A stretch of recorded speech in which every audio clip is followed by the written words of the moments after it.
Здравствуйте! Сегодня мы поговорим о городе Кочи, или же его еще называют Кочин. Кочи – один из самых прелестных городов Индии, где христиане, иудеи, мусульмане и индусы живут в куда большем согласии, чем во всем остальном мире. Кочи – это город в индийском штате Керала, крупный порт на Малабарском побережье Аравийского моря, является наиболее густонаселенным городом Кералы. Возник под названием Перумпадапу на месте рыбацкой деревни. С начала XII века столица небольшого княжества. С 1341 года после строительства порта крупный центр торговли пряностями. Тогда же и получил современное название Кочи или Кочин. В 1500 году португальский мореплаватель Педро Алшвари Кабрал основал в Кочи первое европейское поселение в Индии. В 1502 году Васко да Гама обустроил первую в Индии торговую факторию, а в 1503 году Албукерке построил в Кочине португальский форт. Португальское владычество продолжалось до 1663 года, когда город перешел в руки голландцев. Район стал первым княжеством, добровольно вступившим в Индийский союз после достижения Индии независимости в 1947 году. Кочи вытянут почти на 50 километров вдоль одной из лучших в мире природных морских гаваней, которая вместе с входящими в нее многочисленными островами и лагунами образует озеро Вембанад, самое протяженное в Индии. Материковая часть разделена на три района – современный Эрнакулам и два исторических – Форт Кочи и Матачери, которые расположены по обеим сторонам пролива, соединяющие бухту озера с Аравийским морем. Изрезанные протоком берега, соединенные красивыми мостами, живописные склоны гор, мангровые деревья, дающие пристанище большому количеству видов птиц, создают неповторимый облик города. Итак, пойдем погуляем по сказочному городу. Заводи Кочи – это целая цепь лагун и озер, расположенных параллельно побережью Аравийского моря, известных как побережье Малабар, штата Керала, а также озеро Вембанад, самое длинное озеро в Индии и самое большое озеро штата Керала. Это также одно из крупнейших озер в Индии. Дворец Балгати был построен голландцами в Индии и расположен на живописном острове Балгати в Кочи, одним из старейших существующих голландских дворцов за пределами Голландии. Этот причудливый особняк, построенный в 1744 году голландскими торговцами, был позже расширен, и вокруг него были озеленены сады. Здание было тогда губернаторским дворцом для голландцев, а затем в 1909 году было сдано в аренду британцам. Сейчас это здание переделано в гостиницу, куда можно также просто зайти и выпить чашечку чая. Марина Драйв является экономически процветающей частью города Кочи с несколькими торговыми центрами. Это важный центр торговой деятельности в городе Кочи. Здесь есть два современных моста – мост Радуги и китайский мост рыболовных сетей. Вид на залив с восходом солнца над морским устьем сделал Марина Драйв важным туристическим направлением в Кочи. Бродвей в Эрнакуламе, рядом с Марина Драйв, подходит для покупок местных товаров, специй и одежды, а рядом на Кавент-Роуд и Маркет-Роуд скопление ателье по пошиву одежды. На Джу-Таун-Роуд в Матачери изобилие магазинов, где продаются подлинные предметы старины, смешанные с копиями и подделками. Несколько магазинов рядом с синагогой продают тончайшее кружево. Магазины кашмирцев продают разные североиндийские изделия. Форт Кочи, расположенный на полуострове Матачери, является исторической частью города и домом для многих туристических достопримечательностей, таких как консольные китайские рыболовные сети, дворец Матачери и базилика Санта-Крус. Здесь и там проходит знаменитая биеннале Кочи Музилис, которая является международной выставкой современного искусства. В церкви Святого Франциска, единственной сохранившейся здесь португальской постройки, похоронен Васко да Гама. Впоследствии голландцы переделали его в протестантскую.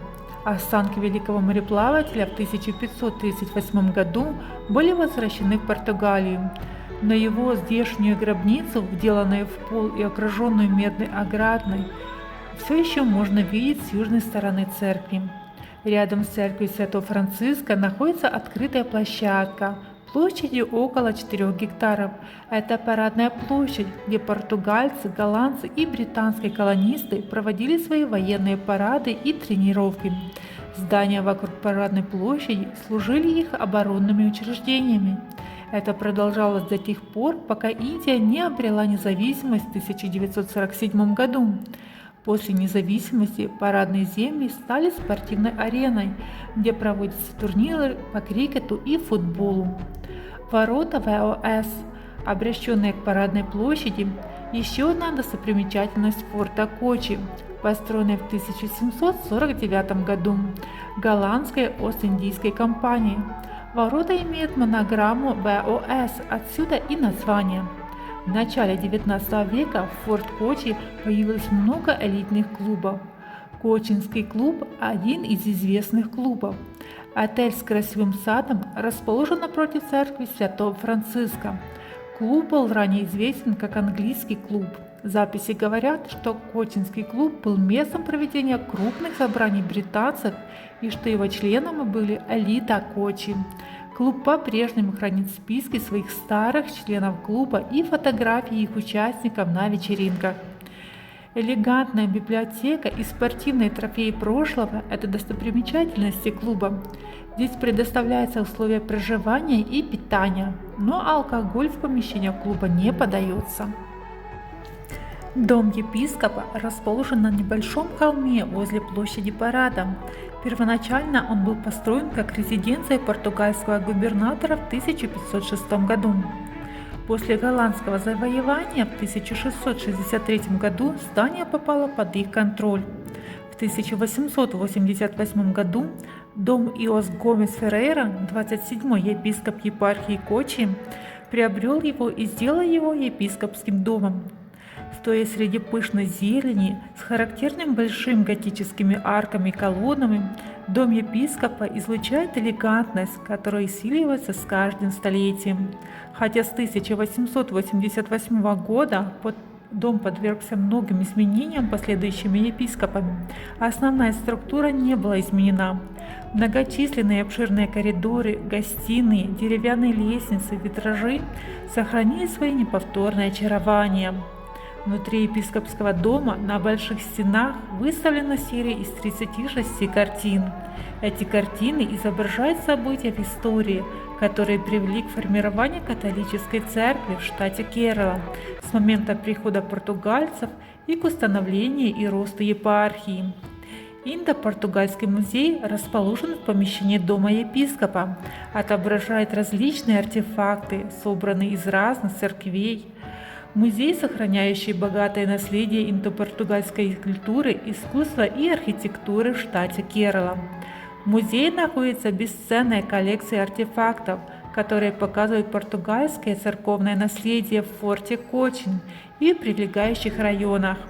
Коллекция делится на 5 основных разделов: алтарь, сокровища, шествие, гражданская жизнь и кафедральный собор. В музее много скульптур и предметов драгоценного металла, красиво вырезанные артефакты, богато украшенный замок и скульптура герба францисканцев. Вот несколько из объектов, которые привлекают многих посетителей этого места. Остатки форта Иммануила также хранятся в подвале музея. Музей помогает посетителям взглянуть на сильное португальское влияние на жизнь Кочи. Базилика Санта-Крус – церковь, построенная первоначально португальцами и возведенная в собор папой Павлом IV в 1558 году, была спасена голландскими завоевателями, которые уничтожили многие католические здания. Эта великолепная церковь является обязательным местом для туристов. Базилика имеет 2 ярких высоких шпиля. Неизгладимое очарование памятника во многом связано с ее пастельно-цветным интерьером, украшенным картинами итальянского живописца брата Антонио Машани и его ученика де Гам из Бангалора. Машини создал потрясающие красивые картины на тему «Страсть и смерть на кресте» в алтаре базилики. Его подражание «Тайной вечере да Винчи» – захватывающее зрелище. Фрески о жизни креста, которые украшают потолки, интерьер и красивые витражи, дополняют очарование этого места. Яркие синие столбы у входа и кафедры также свидетельствуют о мастерстве тех, кто стоит за великолепным памятником. Собор Святого Креста с необычайными росписями на потолке был построен португальцем в 1505 году. В 1795 году был уничтожен британскими захватчиками и лишь в 1905 году восстановлен. Васко Хаус на улице Роуз, дом знаменитого путешественника, сегодня это один из старейших португальских особняков в стране. Китайские рыболовные сети. Сети Чинавала на берегу форта Кочи. Момент, когда рыбаки, ловко управляя каменными противовесами, поднимают над водой похожие на паруса сети, неизменно сопровождается восторгами зрителей, которые могут сразу же купить понравившуюся рыбу или лобстера. Морской музей представляет собой музейный экспонат, созданный в двух укрепленных бункерах для боеприпасов. Построенный до Второй мировой войны, музей вызывает удивление и восхищение.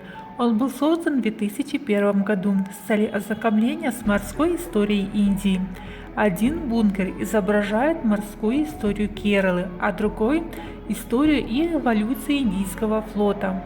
В музее предоставлены такие экспонаты, как огромные ракеты, радары, глубинные снаряды, мины, орудия, используемые в военных кораблях. Также демонстрируются модели военных кораблей и зенитных орудий, которые использовались британцами, торпеды, ракетные установки и многое другое. Матачери на юге форта, еврейский квартал Кочина. Узкие улочки забиты лавочками и швейными мастерскими, повсюду звезды Давида, миноры, то есть семисвечники, и еврейские имена. Согласно легенде, первые евреи появились в Кочине еще во времена царя Соломона. В дальнейшем они продолжали переселяться сюда из Аравии, а затем и из Европы. И в конце концов сформировали большую общину, занимавшуюся главным образом торговлей специями. В период борьбы за независимость их здесь жило несколько тысяч. Но когда было образовано государство Израиль, после массовой эмиграции осталось всего несколько десятков.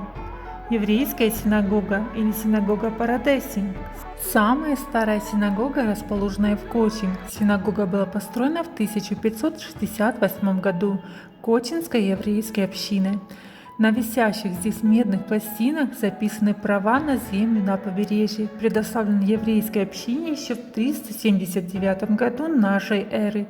Синагога расположена в квартале Старого Кочина, известном как еврейский город, и является единственной из 7 синагог в городе, который все еще используется. Комплекс состоит из 4 зданий. Он был построен рядом с храмом дворца Матачери. Храм Матачери и синагога Матачери имеют общую стену. Дворец Матачери, также известен как Голландский дворец, был построен португальцем в 1555 году в подарок Раджа Кочина Виери Керали Верме. Строгий облик дворца контрастирует с роскошным интерьером.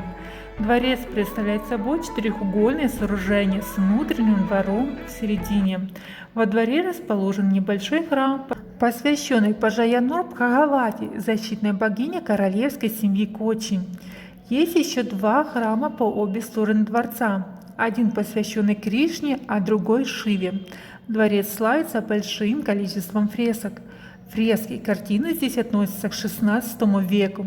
В обеденном зале вырезаны деревянные декоративные потолки, украшенные серией чашек из латуни.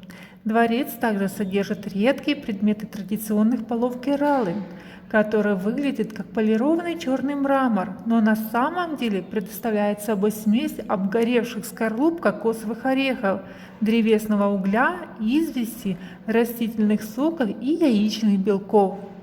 В музее также представлены портреты Раджи Кочина, начиная с 1864 года. Среди других экспонатов во дворце паланкин из слоновой кости, королевские зонты, церемониальное платье, используемое королевским дворцом, монеты, марки и рисунки. Хилл Пэлас – крупнейший археологический музей в Керале, построенный в 1865 году. Дворцовый комплекс состоит из 49 зданий. В комплексе есть археологический музей, музей наследия, парк оленей, доисторический парк и детский парк. В кампусе музея находится несколько редких видов лекарственных растений. Дворец был преобразован в музей департаментов археологии штата Керала и открыт для публики во все дни, кроме понедельника. Стадион Джавахарлал Неру, известный как Международный стадион Калур, является международным стадионом в Кочи, с возможностью вмещать 60 тысяч зрителей. Стадион был построен в 1996 году, первоначально построен как футбольный стадион. Он принимал множество международных крикетных и футбольных матчей. Обширным территории стадиона служат местом проведения важных выставок, кинособытий и политических митингов в городе. Своеобразная культура, чудесный климат и незнакомый менталитет – все это сделает ваш отдых незабываемым. При подготовке этого видео мне помогала гид по Керале. Ее контакты я оставлю в описании, может кому-то понадобится. Подписывайтесь на канал, чтобы не пропустить новые интересные видео. Спасибо за просмотр!